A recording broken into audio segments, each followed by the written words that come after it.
Bonjour. Le but de ce tutoriel est de vous présenter les grandes lignes du fonctionnement en arrière de Fusion 360.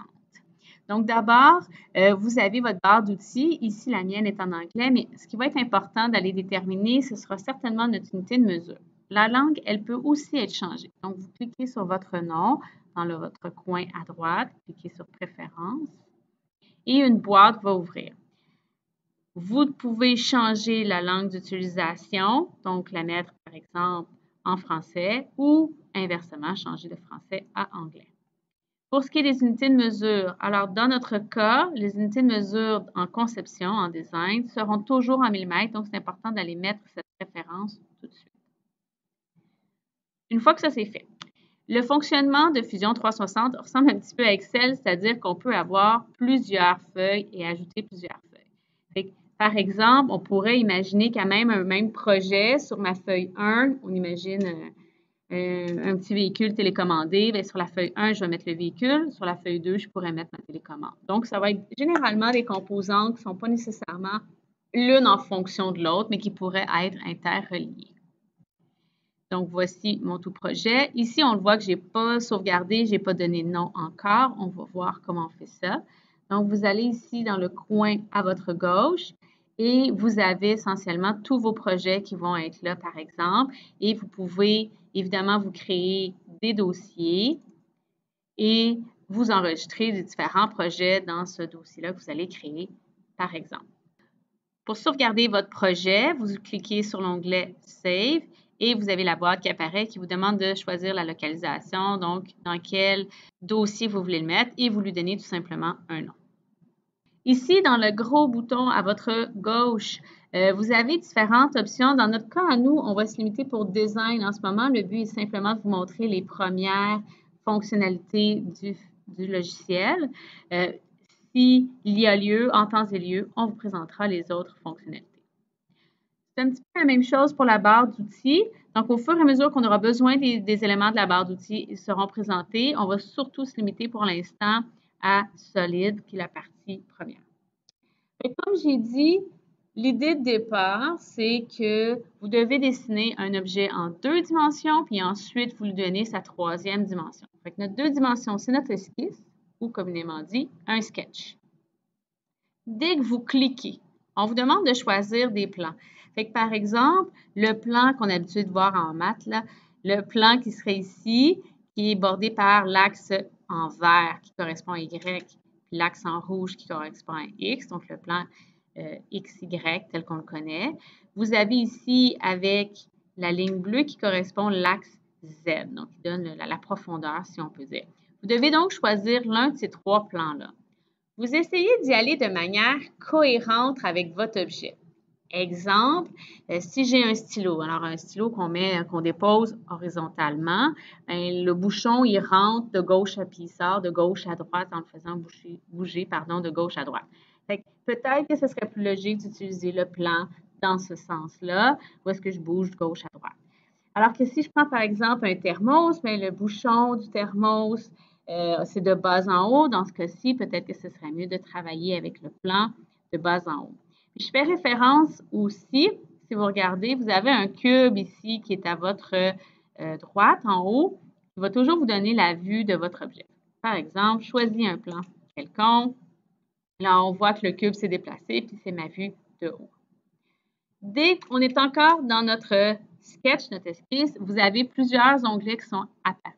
Vous avez ici tout, essentiellement, il y en a d'autres évidemment, puis vous pouvez aller tout simplement les ajouter à votre liste. Vous voyez, il va y avoir les 3 petits points qui vont arriver ici sur le côté et puis tout simplement les ajouter comme raccourci là, à votre barre d'outils.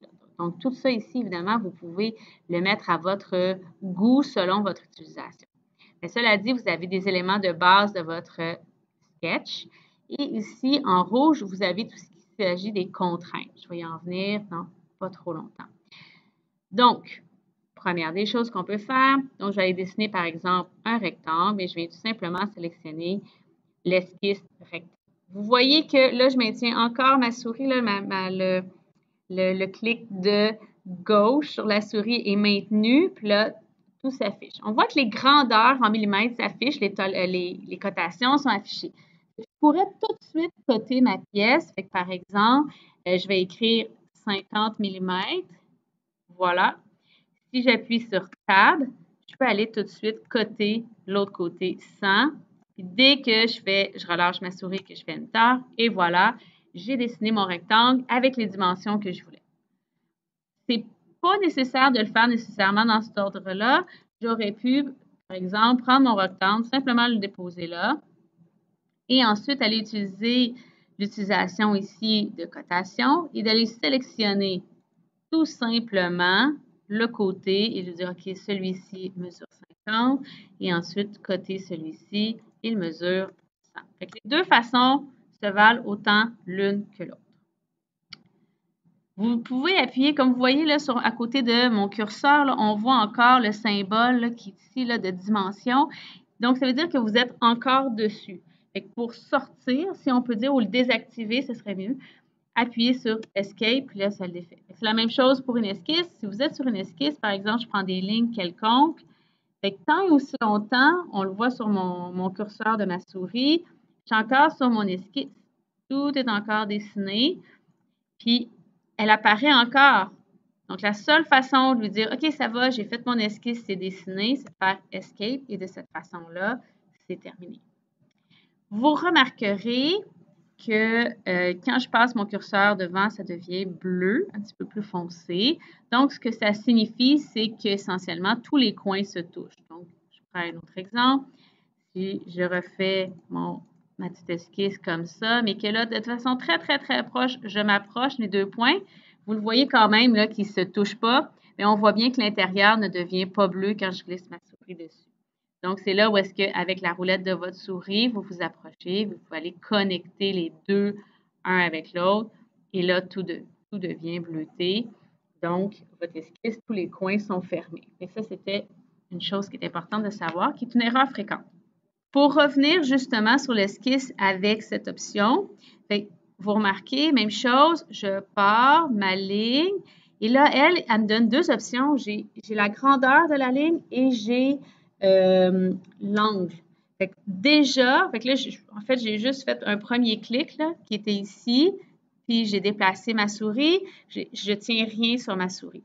Encore une fois, je pourrais tout de suite inscrire 60, faire Tab, je vais aller ajuster l'angle, disons à 30 degrés, et voilà, j'ai ma première qui est faite. Je fais Tab ensuite, tout est beau, je peux me promener d'un autre, et là, je peux faire une prochaine, puis ainsi de suite, faire des lignes, et ainsi de suite. C'est pas nécessaire de le faire dans cet ordre-là, comme j'ai montré, parce que là, on voit, j'ai une petite ligne de construction qui se fait ici. J'ai un angle de 30 degrés, j'ai mon 60, ici, j'ai fait un arc. Tout est possible d'être fait après coup. Donc, au même titre, des fois, ce qu'on va utiliser, ça va être les contraintes. Par exemple, j'en donne un exemple ici.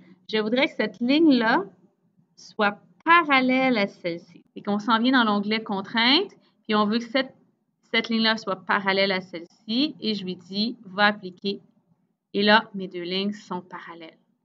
Je veux que, encore une fois, j'appuie sur Escape, je veux que cette ligne-là soit perpendiculaire à celle-ci, j'appuie sur ma contrainte, et voilà. Fait que les symboles que vous voyez, là, c'est le symbole de T qui veut simplement dire perpendiculaire, celui-ci qui veut dire parallèle à lui qui est parallèle. Vous allez les voir au fur et à mesure que vous allez appliquer des contraintes. C'est ce qu'on observe dans ce cas-ci. Et après, comme j'ai dit, vous pouvez toujours utiliser votre outil de cotation pour aller spécifier la grandeur d'une longueur, par exemple, et tout simplement aller la modifier, puis tout se déplace selon ce que vous avez demandé. Une fois que vous avez terminé votre sketch, qu'il est prêt. Donc, par exemple, je vais recommencer. Je vais faire un sketch avec des cercles. Donc, je place mon cercle, disons ici, avec un diamètre de 80 mm dans ce cas-ci. Et tiens, je vais aller mettre la contrainte que je veux que le centre de mon cercle, je tiens avec le contrôle, soit ici au centre de mon axe. Alors, je vais aller mettre cette contrainte. Donc, voilà, je vais utiliser la fonction ici offset. Et là, si vous remarquez, la valeur est négative, donc il est plus petit, logique. Puis je peux l'indiquer 6 mm plus petit, et voilà. J'ai fait deux cercles, dont l'un est plus petit que l'autre. Donc, quand vous avez terminé votre sketch, vous pouvez aller cliquer sur Finish Sketch. Et ensuite, on revient, comme je disais tantôt, à notre onglet solide. Et là, on va pouvoir lui donner sa troisième dimension. Dans ce cas-ci, je vais aller faire ce qu'on appelle une extrusion. Je vais aller choisir ceci.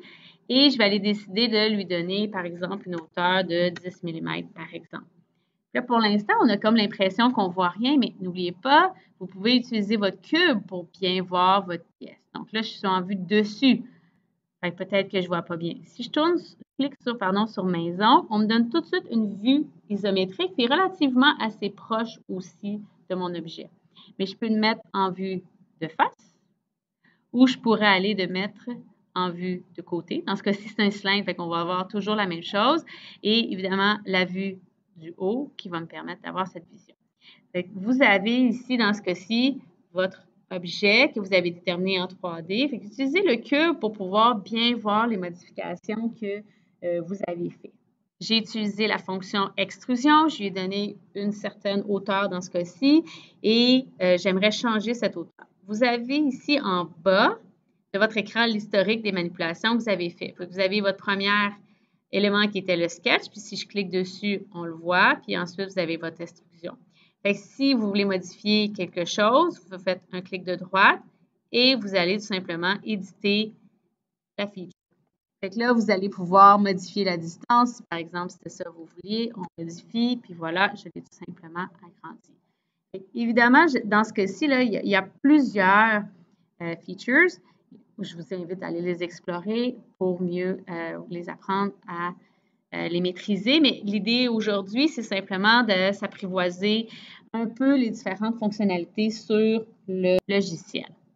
Vous avez ici, à votre gauche, ce qu'on peut voir. Donc, notre document, évidemment, il n'est pas nommé. On pourrait aller l'identifier. Il correspond à ça ici. Ce serait ce qui apparaîtrait ici.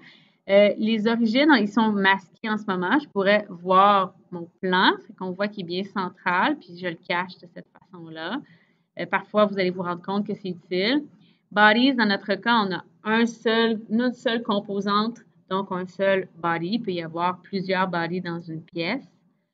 Et notre sketch, on a un seul sketch là, qui était celui du bas qu'on voit. Fait que je pourrais, par exemple, cacher mon body, qui est mon 3D, mais on voit très bien mon sketch que j'avais fait initialement. Puis là, après, je peux voir avec mon body. Fait que généralement, le sketch, on n'a plus besoin puisque ça ajoute une lourdeur au schéma comme tel.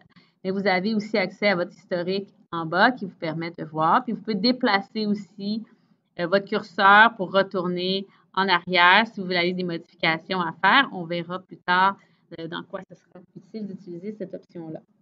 Une dernière chose qui peut être parfois tannant, donc je vais retourner dans le sketch, je vais aller faire un autre sketch à côté. Donc, encore une fois, je choisis toujours un plan. Alors, admettons que je fais mon sketch, peu importe soit-il, et que je suis convaincue que toutes mes lignes se touchent. Dans ce cas-ci, elles ne se touchent pas toutes. Puis, des fois, ce n'est pas évident à les trouver, elle est où cette erreur-là entre les deux. Parce que, comme vous voyez, je suis sur ma pièce, puis ça ne devient pas bleuté. Et du fait que ça ne devient pas bleuté, je ne pourrai jamais faire une extrusion d'un côté ou de l'autre, peu importe. Donc, c'est important que tous les points se touchent. Fait que des fois, pour trouver une erreur de cet ordre-là, vous pouvez tout simplement utiliser ici la ligne. Faites une ligne. Dans le fond, la ligne, je peux aller la déplacer. Et si on remarque en déplaçant la ligne, mais là, ici, cette partie-là devient bleutée. Pourquoi? Parce que toutes les lignes se touchent, entrecroisent, et là, ça fonctionne. Tous les points se touchent. Et c'est là, donc, ça me permet de voir, il est où mon problème? Ah! Fait ici, ça devient bleuté, tout se touche, mais de l'autre côté, ça ne devient pas. Fait c'est comme ça que ça peut permettre. Évidemment, je peux déplacer ma ligne. Je vais voir, il est où exactement mon problème. Puis, vous voyez, si je le place comme ça, tout devient bleuté dans cette région-là, ici. Non. Donc, ça nous permet plus facilement d'aller identifier des fois des situations qui sont problématiques. Alors voilà, ça conclut notre premier tutoriel sur Fusion 360 où je vous ai présenté les grandes lignes de son fonctionnement.